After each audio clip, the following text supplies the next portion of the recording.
Okay, well, welcome everyone. Good evening. For those that don't know who I am, my name is Shuan Butcher, and I'm a member of the Board of Directors of Heritage Frederick, and I also am chair of the Collections Committee. And I've had the fortune also to coordinate a couple programs for the organization from time to time, and I'm pleased to bring together our second Heritage Frederick at Home virtual series. So we appreciate you tuning in. Before I introduce our guest tonight, just a couple housekeeping items. First, we'd like to thank FCB Bank, who's been a loyal supporter and friend of ours for a number of our programs and activities. So we want to give them a shout out and acknowledge their participation and support of Heritage Frederick over the past couple of years. And then I'd like to also invite people and encourage people to, at the end of the program, to complete a brief survey. It's literally just 6 questions, but we received some wonderful feedback after the last virtual session, and hopefully it enhanced this program as well as future programs, and also gave us ideas for future programs. So please just hang on at the end for that program. And then at the end of Jared's presentation, I will facilitate a question and answer period. And so if you have questions, we encourage you to use the Q&A or question box and just type in your question there. I will be able to facilitate and moderate those.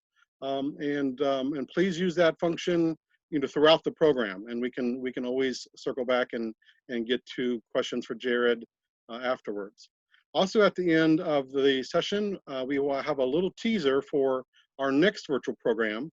And so stay tuned for that. You'll be the first to hear what we have planned next. And I think it's also exciting. And I'm thrilled to have the caliber of programs and knowledgeable historians and authors and experts that we are landing, including my next guest. So Jared Frederick is a friend of mine. He's been a friend of mine for a number of years, and he has a lifelong passion for American history. He began his first book at the end of his freshman year in high school, and then by the second year in college, he had published 3 books for young adults. He is the author of 2 Images of Modern America books, including one focusing on Altoona, which is where he hails from, as well as Gettysburg, which I'll mention in a minute.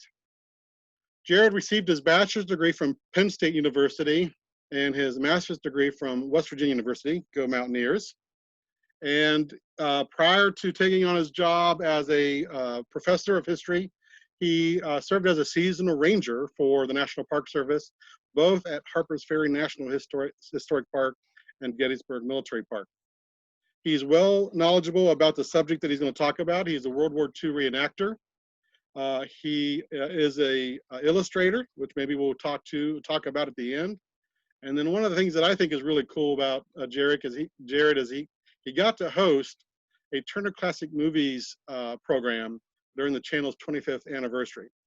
One of the programs that he did for me a number of years ago, you can actually still watch on C-SPAN about women in Gettysburg. So without further ado, ladies and gentlemen, welcome Jared Frederick. Thank you, Shuan, very much. I'm glad to be here with everybody at Heritage Frederick tonight. And as I discussed with Shuan a moment ago, I really hope I can come down sometime in person and perhaps discuss my next book, which will be coming out in the coming months. But tonight we are going to be discussing my most recent book, which came out last year for the 75th anniversary of the Normandy Invasion. And my book is entitled Dispatches of D-Day, A People's History of the Normandy Invasion. And I am often asked, what exactly does that subtitle mean? And I think over the course of our presentation tonight, it will become very evident what I am inferring. And so my book is not your typical D-Day book. It is not a book that looks at generals, command decisions, strategy, or a lot of politics. It touches on all of those things, but it is not its sole emphasis. Rather, the book talks about, for the most part, people that you've never heard of and otherwise would never hear of.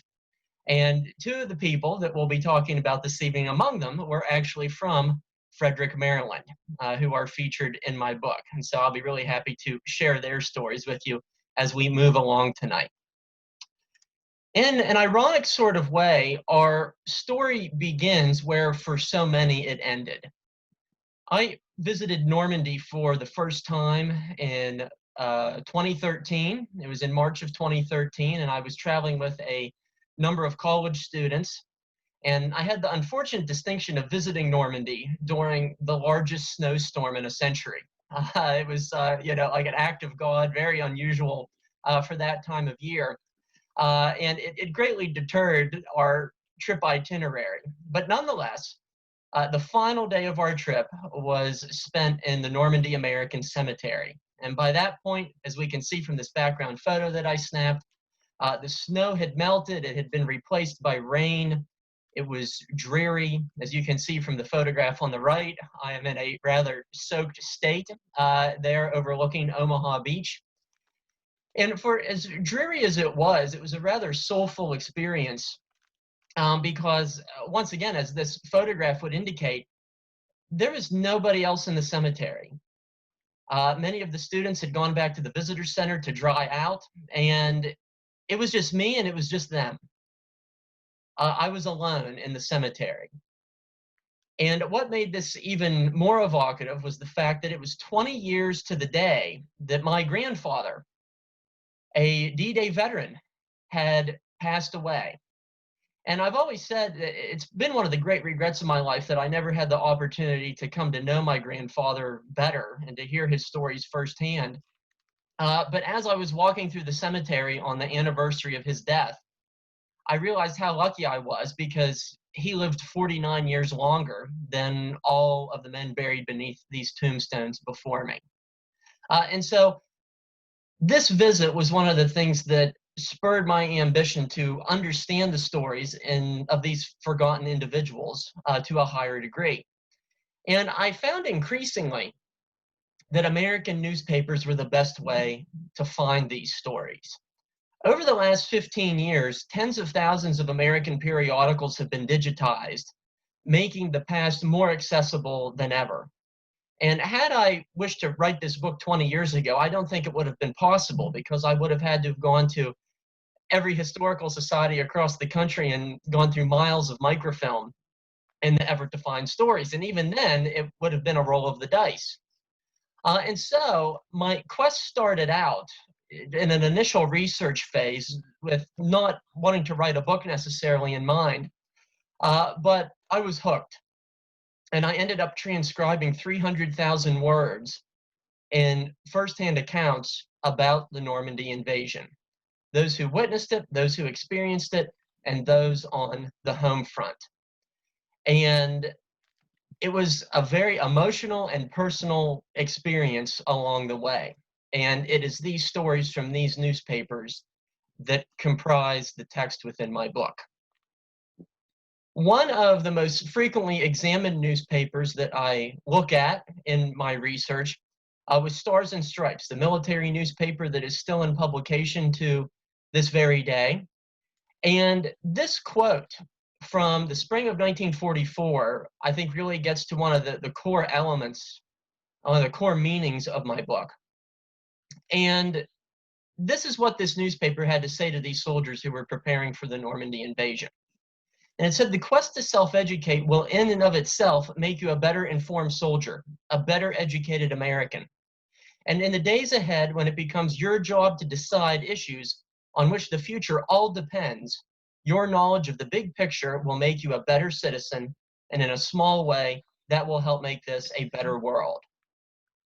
And this gets to the core of one of the reasons why Americans perceive themselves fighting in the Second World War.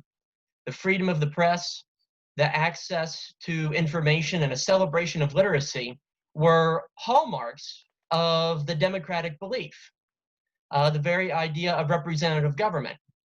And in their minds, what do fascists do from the very get-go? They go after the press and they try to squash free speech. And this is when and how a lot of these ideas begin to materialize in the heads of American fighters. But of course, in the months before the invasion itself, there is a massive buildup of men and material in the British Isles. And the British still refer to this sudden influx of Americans and allies to this very day as the friendly invasion. And one person who often wrote and observed about the so-called friendly invasion was the young man who we see on the left of the screen, future CBS journalist Andy Rooney, who actually got his start as an Army journalist with Stars and Stripes. And Andy Rooney wrote about this peculiar sort of species of an American GI known as the Piccadilly Commando, who was a very flirtatious young soldier who would often hit the town and often get the best of himself. And in these sorts of environments where everything in Britain had been rationed, things like chocolate bars, Lucky Strike cigarettes, Wrigley's spearmint, silk or nylon stockings were worth their weight in gold, as we can see from this picture in the background.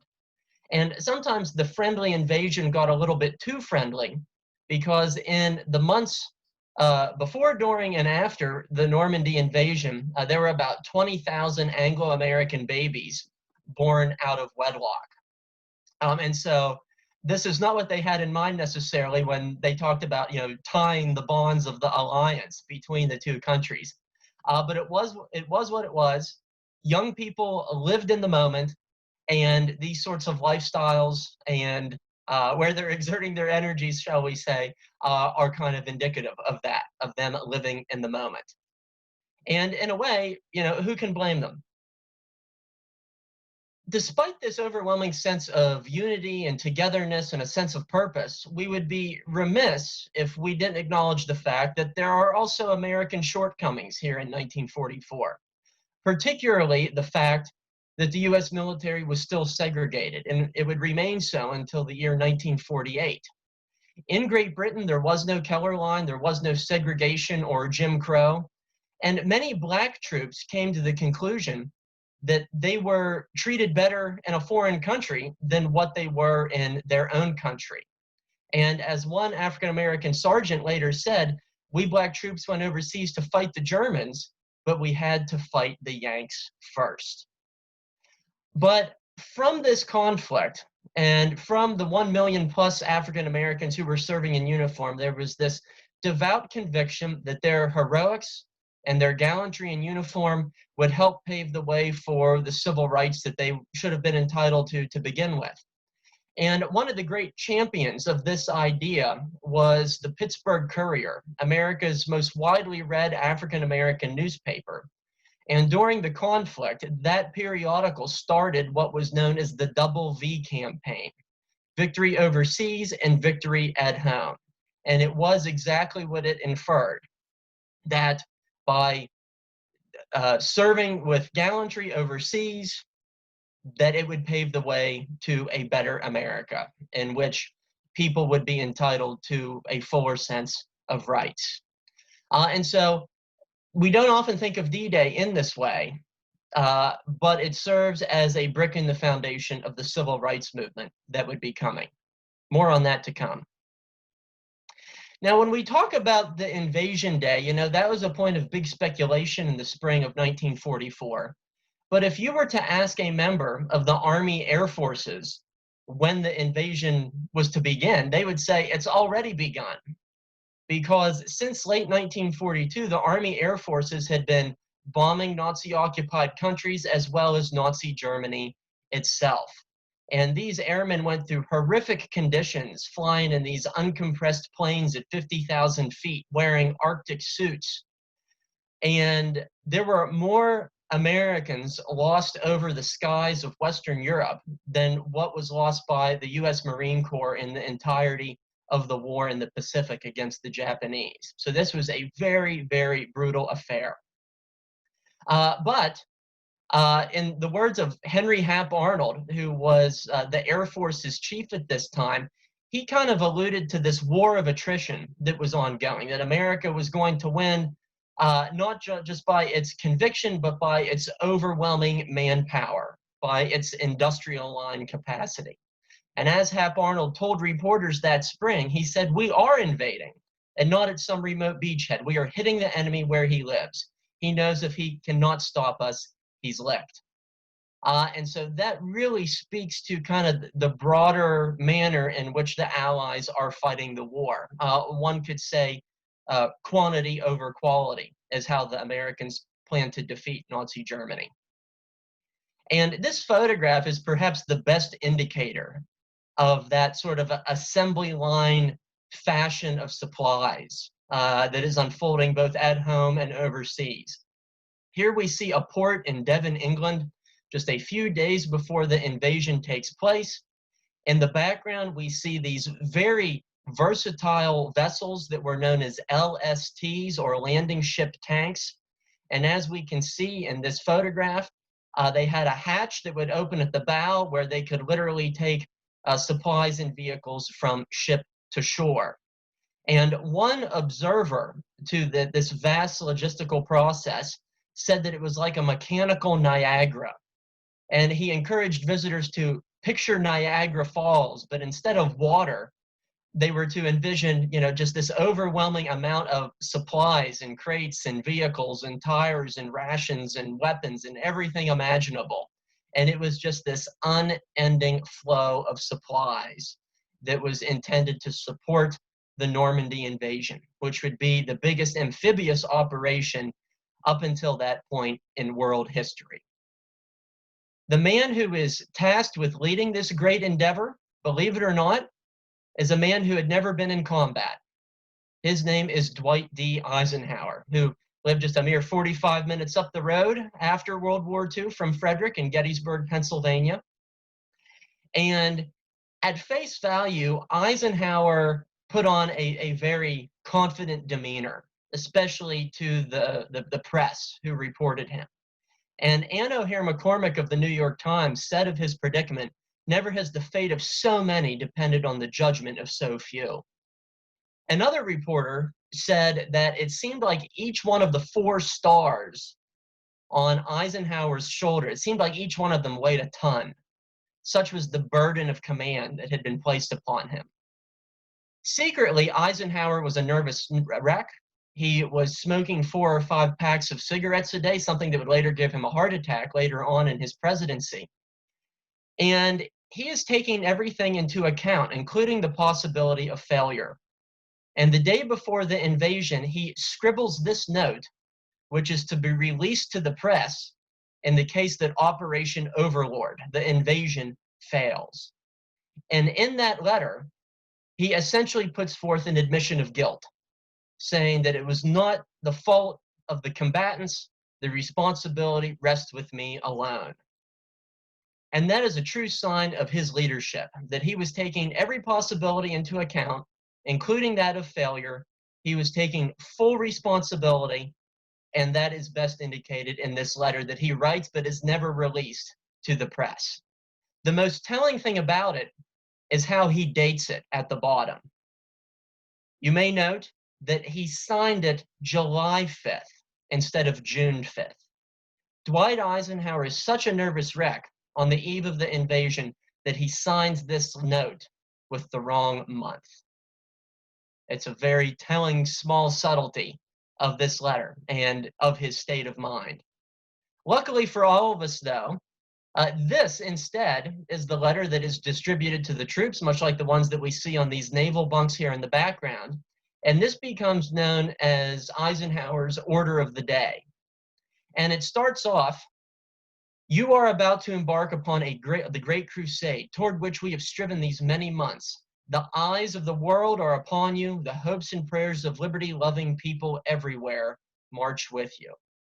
And so Eisenhower invoked religious connotations here, signifying this as a great crusade. And indeed, this was an army not set out to conquer. It was an army set out to liberate. And it is something very unique in the annals of world history.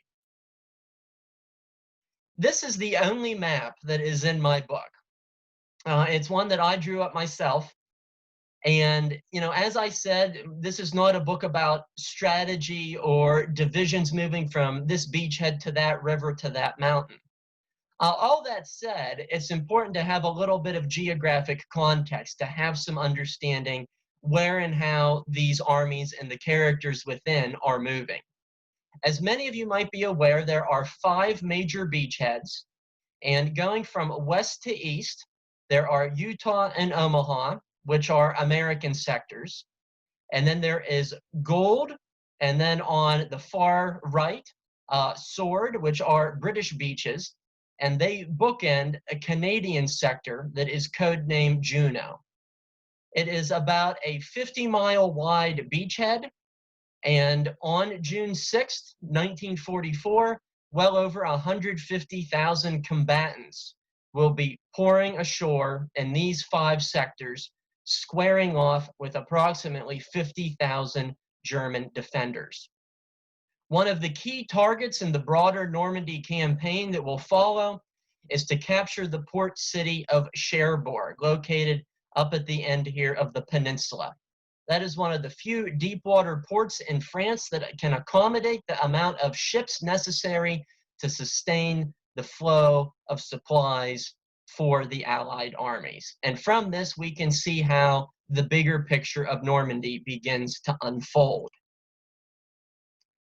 The mission starts in the pre-dawn hours shortly after midnight on June 6, 1944, and it begins with about 13,000 Allied paratroopers dropped behind enemy lines from about 700 airplanes, much like the ones that we see here. These troops were meant to serve as a buffer between the bulk of the German defenders and the troops who would be hitting the beaches shortly after 6 a.m., just a few hours hence. And they were intended to stir up trouble behind the lines, cut communications, create chaos on the part of the Germans, and it was a very scaring and daunting endeavor. It was estimated that perhaps 80% of them might die in the wake of all of this. Luckily, the casualty rates were not that extreme, but for any of you who have ever gone skydiving, that is scary enough as it is. But in this case, you're doing so in the darkness with 100 pounds of gear strapped to you while people are shooting at you. And the Germans also flooded the fields and pastures in expectation of this. So paratroopers would drown by the weight of their equipment that was strapped to them. It was a very deadly affair. And this painting here in the background certainly shows us the scale of that operation in its earliest moments. Among those men dropping into France that night were a platoon of paratroopers from the 101st Airborne who were colorfully known as the Filthy 13. And these were a very gung-ho bunch of warriors who shaved their heads Mohawk style, put on war paint, carried bowie knives and brass knuckles. They had not bathed since the month of December because they wanted to get accustomed to living rough out in the field and so on and so forth. And they really gained a reputation for themselves as these bloodthirsty combatants. And as far as Stars and Stripes was concerned, they said of these soldiers, "Pity the poor Nazi who encounters them." And truer words were never spoken in regard to reporting on the invasion. The Filthy 13 have a unique cultural legacy today because it is this ragtag group of paratroopers that the 1967 movie, The Dirty Dozen, is based on. So a very colorful anecdotal legacy for sure. Meanwhile, about 5,000 ships are circling and gathering off the Normandy coast, getting ready for the next big phase of the push-off. And one naval captain said of this scene, "One could use all the adjectives such as colossal, magnificent, stupendous, marvelous, greatest, immense, and still not give any idea to the number of men and material being moved." And this photograph that we see on the screen offers us just a very small snapshot of the overwhelming number of ships and troops that are about to hit the shore in the coming hours, days, weeks, and months. This is going to be a major stepping stone for the broader war against Nazi Germany. Among my favorite stories in the book One of them deals with a dog named Muffin. And Muffin was a cur dog that American soldiers picked up out of the gutters of England somewhere. And they made this dog their unit mascot. And they decided that they were going to take him to France with them. And so these soldiers were placed on one of the landing craft, much like we see here in the background. And one of the sailors operating this landing craft was a young man by the name of Lawrence Patman. And he took notice of the dog, and he heard its name being uttered, and he thought that that was kind of a cute good luck charm that these soldiers had brought with them. But shortly thereafter, the landing craft suffered a direct strike, and men flew into the air, fell into the water, were killed, perhaps drowned by the weight of the equipment that they were bearing. And Patman, too, was among those flung into the water.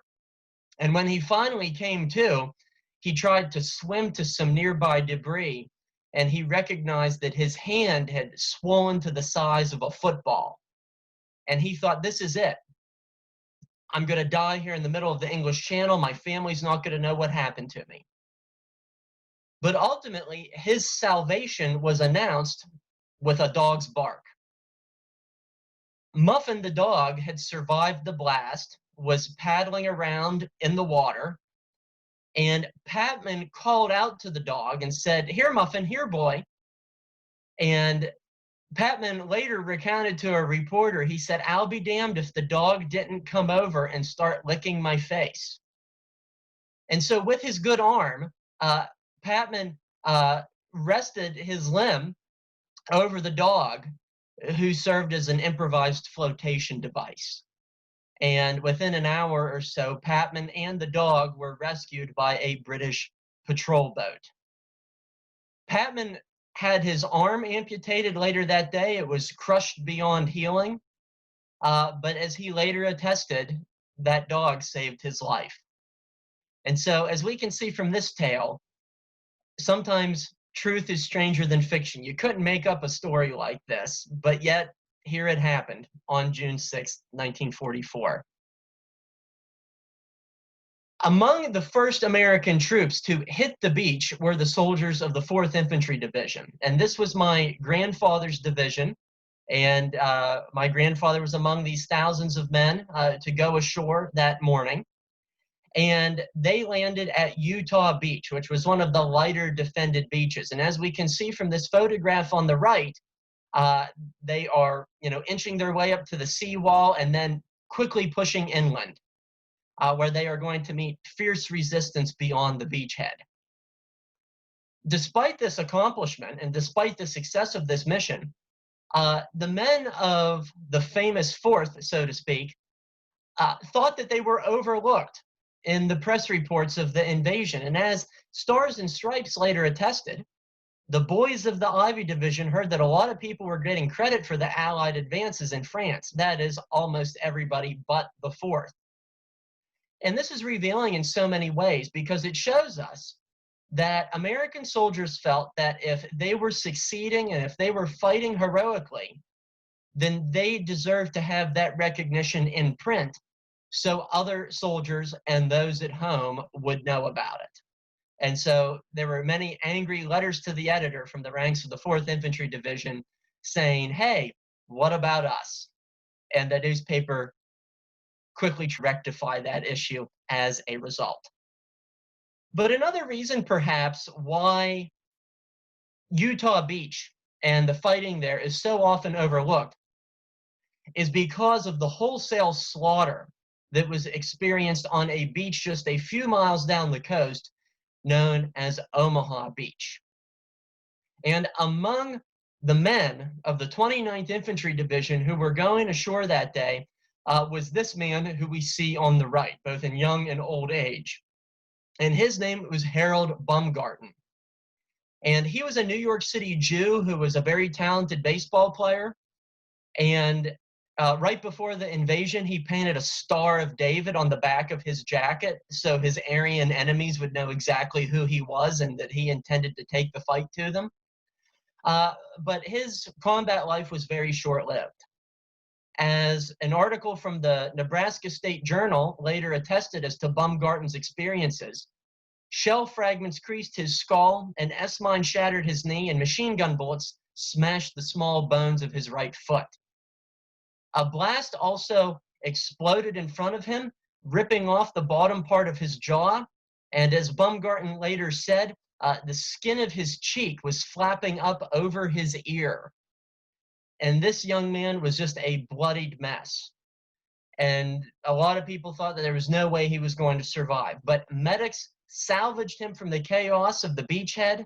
Over the following year, he went over a dozen reconstructive surgeries. And after the war, he became a doctor because he wanted to help people in the same way that he was helped during World War II. And Dr. Baumgarten passed away just about 3 years ago. He was in his 90s, and the last 30 years of his life he dedicated to telling the stories of his fellow comrades who did not survive that day and the war. As many of you might be aware, the 29th Infantry Division, also known as the Blue and the Gray Division, had a large contingent of troops from Maryland in it. And among them were a number of soldiers from Frederick. And so I would now like to just read a very short portion of my book to you that talks about one of those soldiers. And that soldier's name was William J. Mask, a soldier from Frederick. And this is what I write about his experiences on Omaha Beach. Mask and company were greeted with inauspicious steel spiders mounted with explosives protruding from the seaway. Each had the capacity to blow a landing craft sky high. As his boat delicately maneuvered the shoreline, its deck was consumed by an 88mm shell. Survivors lunged over the side into 12 feet of water, many being pulled under, never to rise again. I lost my equipment when I hit the shore. I had nothing to fight with, Mask wrote in Maryland's Frederick News. The Germans had covered us with murderous machine gun fire, and most of my company was casualties before they got ashore. I crawled 50 yards until I was hit. With his weapon at the bottom of the channel and his thumb splintered by shrapnel, Mask helplessly curled in the sand for the next 16 hours before he was evacuated. And so that was one of the lucky survivors, a young man from Frederick, much like Harold Baumgarten. In this immediate aftermath of the invasion, we also get a sense of the heroics of the medics and also of the female nurses who are working on many of these hospital ships. And among one of the other female witnesses to the Normandy invasion was a reporter from Collier's Weekly by the name of Martha Gellhorn. And she fought tooth and nail to try to cover the invasion. You know, the military and the press was a man's world. She really had to struggle to get to the top to cover this big story. And one of her greatest competitors was her own husband, a guy that you may have heard of named Ernest Hemingway, who also worked for the same magazine. But Martha Gellhorn stowed away on a hospital ship. She locked herself in the ship's lavatory until the ship was under sail, and she became the first female correspondent to step on Normandy soil on the evening of June 6th. And of these overwhelming number of wounded, she wrote to her readers, "It will be hard to tell you of the wounded. There were so many of them. There was no time to talk. There was too much else to do." And it really gives you a sense of the chaos in those initial moments of the aftermath. There was another soldier from Frederick, Maryland, and I'm going to read another brief portion of my book here. And this young man attested to this aftermath that he found on the beaches. Corporal Victor M. Wingate of Frederick, Maryland, offered heartfelt testimony in a letter published by his hometown newspaper. He said, "American boys looked into merciless guns belching Nazi venom," he remembered. "The shell-cratered landscape, mountains of abandoned equipment, and half-buried gear were poignant affirmations of sacrifice. Scattered among the machines of war," Wingate continued, "are many abandoned personal items that historians should not fail to recapture when they paint this picture for future Americans to view. Very heartfelt words indeed. And amazingly enough, that same sort of sentiment was conveyed by the best known reporter in America at that time. And his name was Ernie Pyle. And Ernie Pyle said of this scene, he said, "On the beach lay expended sufficient men and mechanism for a small war. They were gone forever now, and yet we could afford it." And in saying this, Ernie Pyle also attested to this personal debris of war that was left behind on the beaches. Diaries, journals, tennis rackets, guitars, toothbrushes, rosaries, and all of those things were symbolic of the men who would not be using those items anymore. And certainly this image that we see here in the background is a very grim testimony to that sort of carnage that was being inflicted at that given time.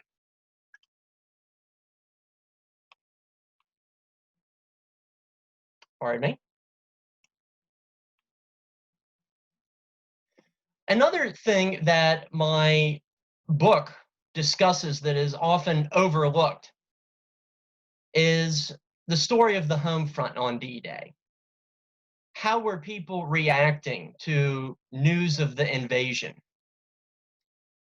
At first, they didn't really know if they were to celebrate, mourn.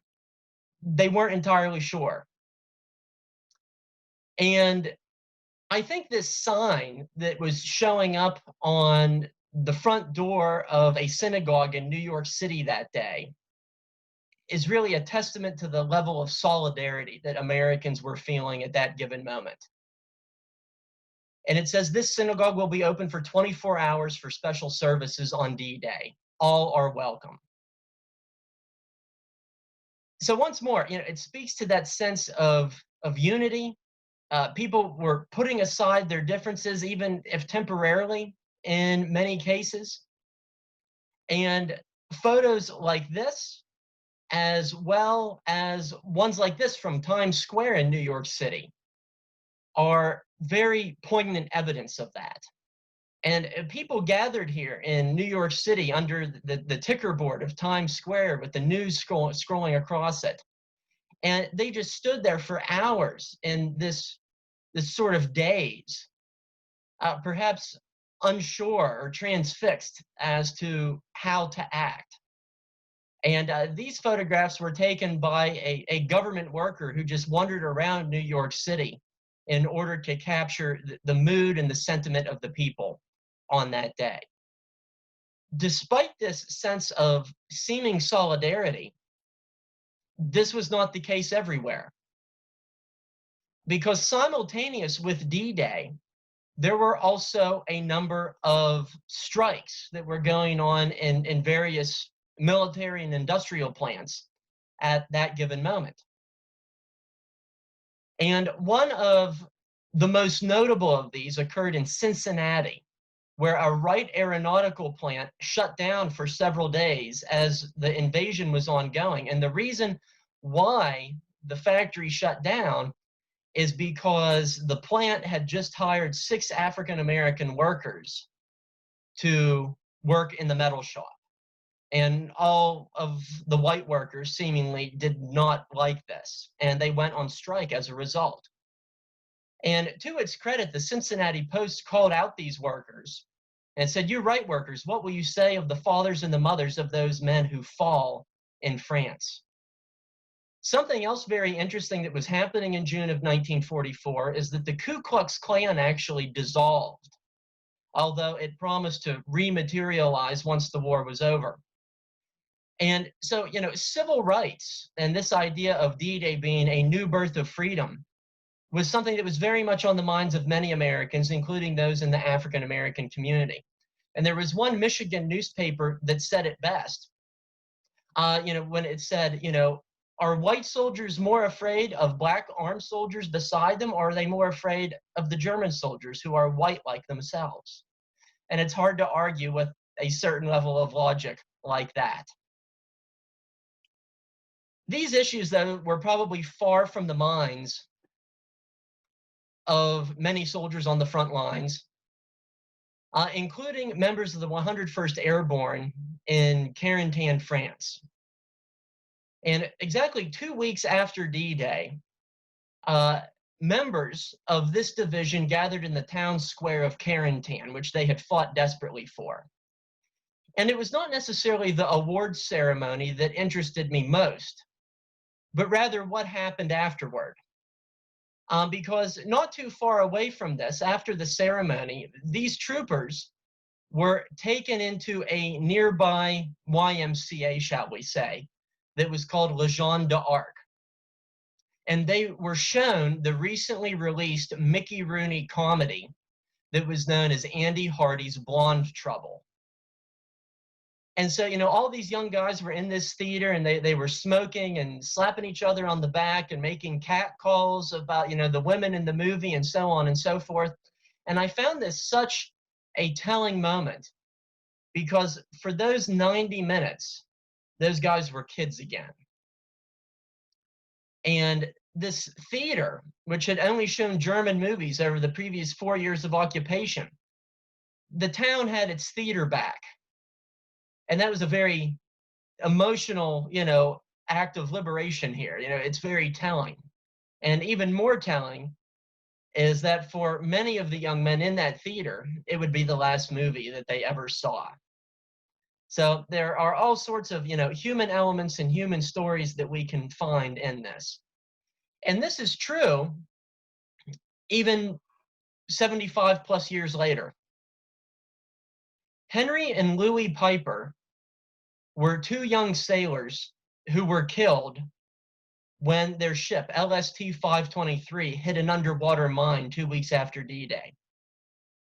The Piper brothers were 19-year-old twins. And these two boys who were born on the same day end up losing their lives on the same day.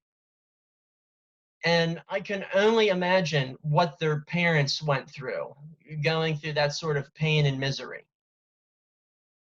In death, their bodies were separated. They ended up in two different cemeteries in the years after the war.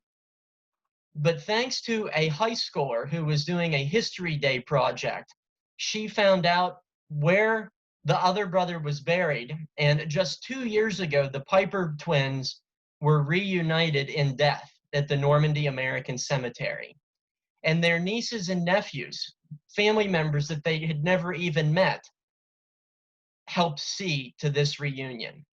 And it speaks to, you know, the emotional heartache and also the relevance that D-Day has. And I'm sure many of you watching tonight had family members who fought in the Second World War. And their stories are so telling and so meaningful, even 3/4 of a century later. This was certainly on the mind of Dwight Eisenhower as he took into consideration the toll that was struck in the name of liberation. And as we look at these sorts of pictures from the Normandy American Cemetery, the nearly 10,000 graves that are there, 75 years later, we must ask, what do we owe the dead? How do we carry on their traditions and what they fought for? And Dwight Eisenhower himself had the perfect answer to this, in my view. Immediately after the invasion, he told members of the press, "Our countries fight best when our people are best informed. I should feel disturbed if I thought that I or my public relations staff were held as anything but friends of the press. I will never tell you anything false."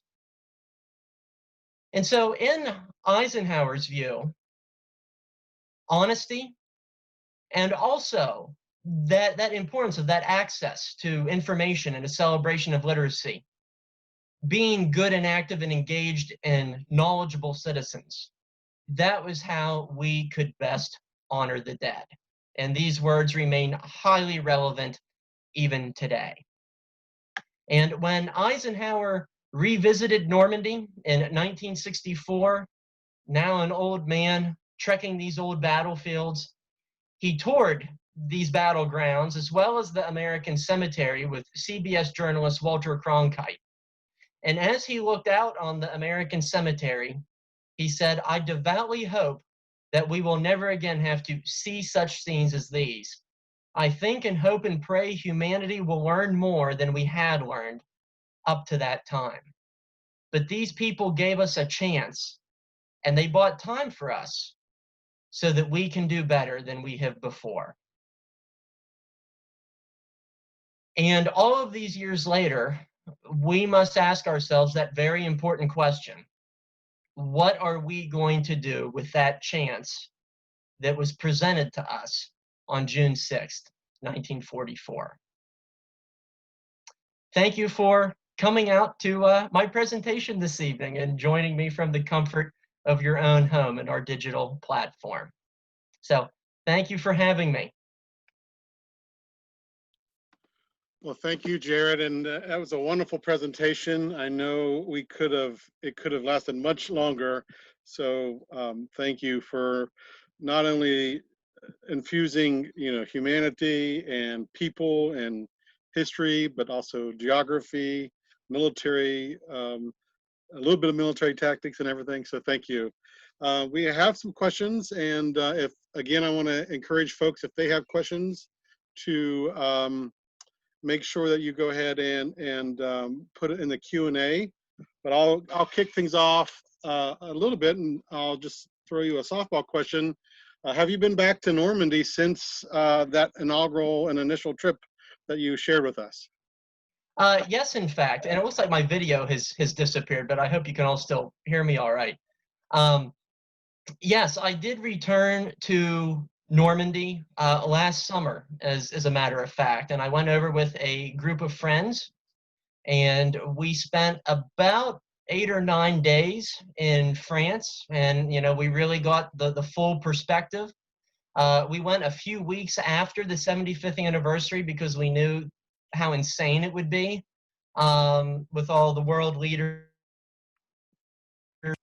And so we still got to participate in a number of 75th anniversary activities, including the anniversary of the liberations of a number of French towns. And so we had a grand old time, and the people of Normandy are still so very appreciative of what Americans and British and French soldiers did 75 years ago. And that's, definitely on my bucket list one day get to.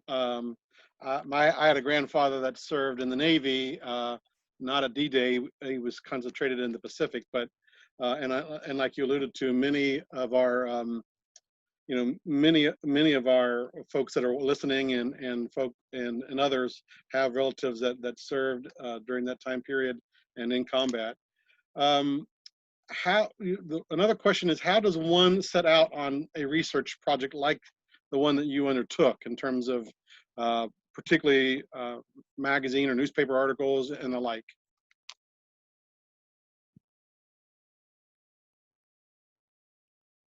Are you there?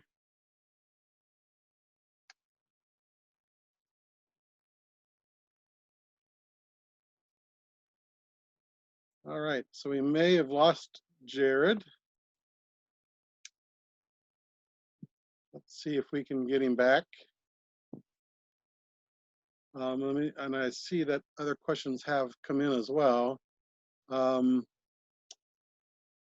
while Jared tries to reconnect, let me share with you a little bit about our next program, and then hopefully we can get back to some questions.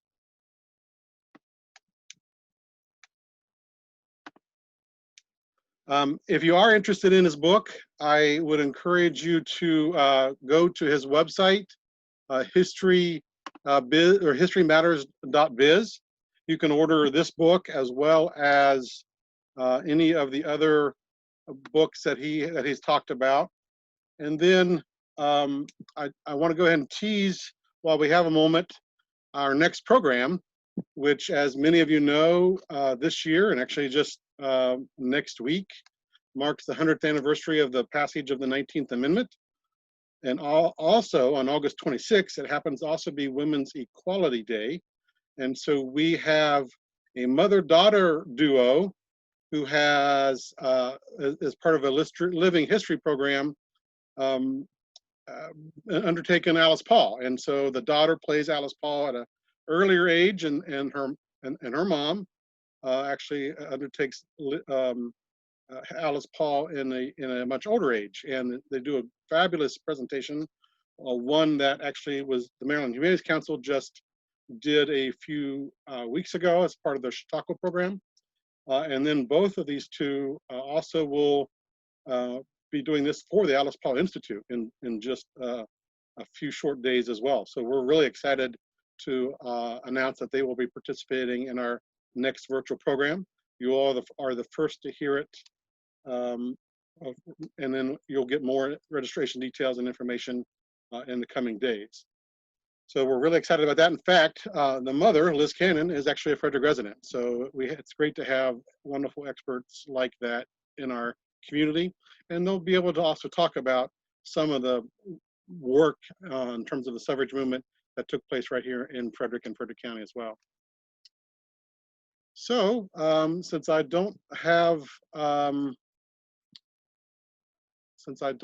Jared back, I think we'll just have to wrap it up early. Thank you all very much. This is a wonderful world of Zoom and virtual programming, as you never know what will happen. And also, I was worried at the beginning about the storm that was moving in and whether that would impact folks as well in terms of connectivity and electricity and everything else. So thank you all very much for participating. I hope that you will give us some feedback with the survey that will pop up now. So thank you very much.